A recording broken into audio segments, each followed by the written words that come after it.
Kashinagar block हजार हजार Hector चाष जमी जलसेचन समस्या लगी रही समाधान पर उद्यम आरंभ कर स्थानीय विधायक इंजीनियर रूपेश पाणिग्राही चाषी दाबी को विधानसभा उठाइबा सहित विभागीय सचिवों सहित आलोचना कर विधायकों हस्तक्षेप लोड़ी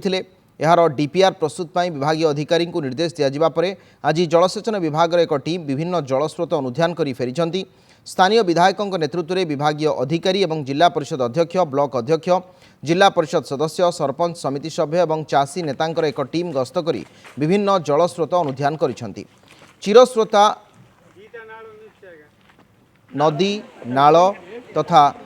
पुलिगुमी नाल पानी चाष जमीर जीवनधारा होईछि। यार जलाधार वर्ष तमाम अबाधे बोही मिशुची बंशधारा नदी में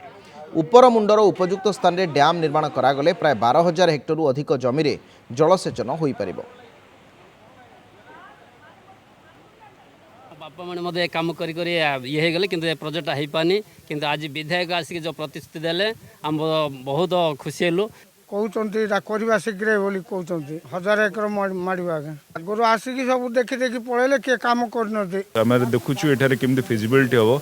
लिफ्ट इरिगेशन माध्यम हो ना कैनाल माध्यम जमी पानी जीव चाषी मैंने केमती उपकृत हे ये जो जरिया आमर हूँ आज निष्पत्ति।